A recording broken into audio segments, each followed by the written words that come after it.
क्या आपको under arms के पास ब्रा लाइन के साइड में एक्स्ट्रा बल्ज दिखता है और आप ये सोचते हैं कि शायद ये एक्स्ट्रा फैट की वजह से होगा और ये वेट लॉस के साथ चला जाएगा?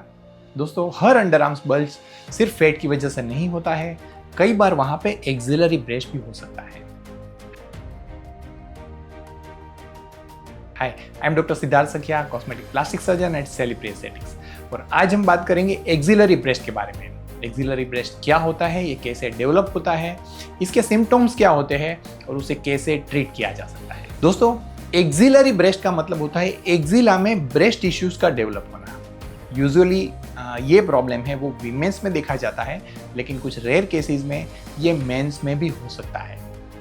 मोस्ट ऑफ द केसेस में बिफोर प्रेगनेंसी या बिफोर लैक्टेशन वो एरिया बिल्कुल ही नॉर्मल दिखता है या वहाँ पे स्लाइट थोड़ा सा बल्ज दिखता है, लेकिन आफ्टर प्रेगनेंसी लैक्टेशन जब ओवरऑल ब्रेस्ट टिश्यूज एनलार्ज होती है, उसी के साथ वहाँ पे भी एनलार्जमेंट दिखाई देता है और वो एनलार्जमेंट लैक्टेशन के बाद भी परसिस्टेंट रह जाता है। यूजुअली ये सॉफ्ट होता है, कई बार ये सॉफ्ट या सॉफ्ट टू फर्म या नोड्यूलर होता है। कुछ केसेस में वो पेनलेस होता है, तो कई बार वहाँ पे पेनफुल या टेंडर मास भी दिखाई देता है। बल्ज की वजह से, एक्सेस पर्स्पिरेशन की वजह से, फ्रिक्शन की वजह से स्किन इरिटेशन होना, फंगल इन्फेक्शन होना, ये बहुत ही कॉमन प्रॉब्लम होते हैं।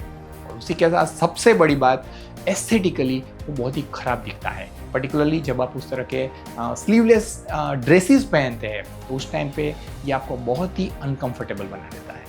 अब सवाल ये होता है कि हम कैसे आइडेंटिफाई करें कि ये प्रॉब्लम फैट की वजह से है या एक्सिलरी ब्रेस्ट की वजह से है। दोस्तों, इस प्रॉब्लम के साथ जब भी पेशेंट्स मेरे पास आते हैं तो हमेशा ये कहते हैं कि सर, मैंने वेट लॉस किया, पूरे बॉडी में फैट कम हो गया, लेकिन ये साइड के बल्ज से वो नहीं जा रहे हैं। तो ये टिपिकली बताता है कि ये एक्सिलरी ब्रेस्ट की वजह से है, क्योंकि वहाँ पे जो ग्लैंडुलर टिश्यूज़ है वो वेट ट्रेनिंग को या डाइट को कभी रिस्पॉन्ड नहीं करती है। एडिशनली उसका जो डेवलपमेंट है उससे भी आपको ये पता चल सकता है कि उसका जो ओरिजिन है, उसका डेवलपमेंट है, वो आपके प्रेगनेंसी और लैक्टेशन के टाइम पे ही हुआ है और उसके बाद वो रेसिडुअल मास के फॉर्म में रह गया है। और कभी कभार मैंने बताया वैसे वहाँ पे आपको पेन या टेंडरनेस भी फील हो सकती है। एडिशनली जब भी आप एग्जामिनेशन के लिए, कंसल्टेशन के लिए आते हैं, तो एग्जामिनेशन से भी इसे हम आइडेंटिफाई कर सकते हैं कि ये एक्सिलरी ब्रेस्ट का प्रॉब्लम है।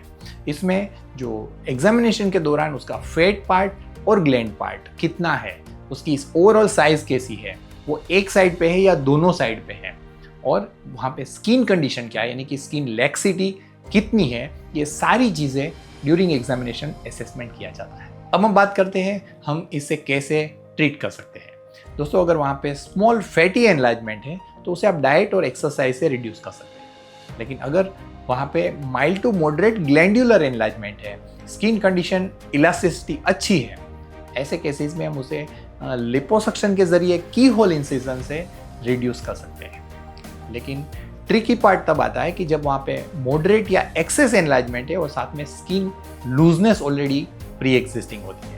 ऐसे केसेस में सिर्फ लिपोसक्शन उसमें बेस्ट शेप नहीं दे सकता है, क्योंकि लिपोसक्शन के जरिए जब हम फैट और ग्लैंड्स को रिमूव करते हैं तो वहाँ पे रिडंडेंट स्किन रह जाती है, जिसे करेक्ट करने के लिए उस स्किन को एक्सरसाइज करना बहुत ज़रूरी होता है, तो तभी जाके आपको इसमें बेस्ट शेप मिलता है।